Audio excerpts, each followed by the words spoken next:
Notice that geometry provides formulas for the area of a region bounded by straight lines, such as rectangles, squares, triangles, and other angles. However, it does not provide formulas to compute the area of a general region. For instance, it is quite impossible to compute for the area of the region below the parabola f of x equals negative 2x squared plus 8 using geometry alone. Thankfully, here in integral calculus, there is a simple and mathematic way of approximating the area of this region bounded by the curves, which is by using the Riemann sums.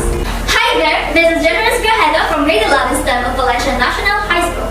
Join me and together, let us explore basic calculus mathematic. So what is Riemann sum? Riemann sum is introduced by the German mathematician Gerd Riemann, where it gives us a systematic way to find the area of a curved surface when we know the mathematical function of that curve. Riemann sum is computed by dividing the region into equal rectangles, finding their areas, and adding these areas. Of course, the Riemann sum depends on how we construct the rectangles and with how many rectangles we fill the region.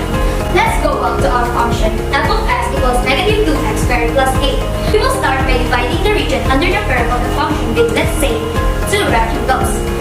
We can use v or delta x equals v minus a over n, where a and b are the endpoints of the closed interval ab and n is the number of rectangles we use.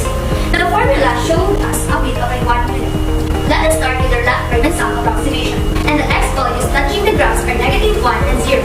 Through this, we can now solve for the height of each rectangle.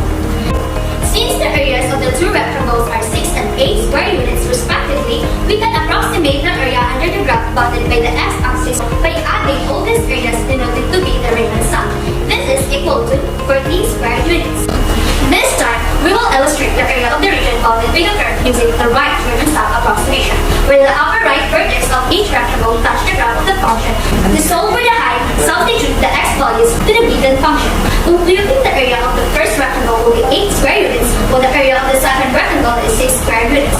Adding all these areas as the result of the right Riemann sum, we will get 14 square units. Lastly, take the midpoint Riemann sum, where the value of x is the average of the left and right endpoints of each sub-interval, and the values of x are negative 0.5 and positive 0.5 units.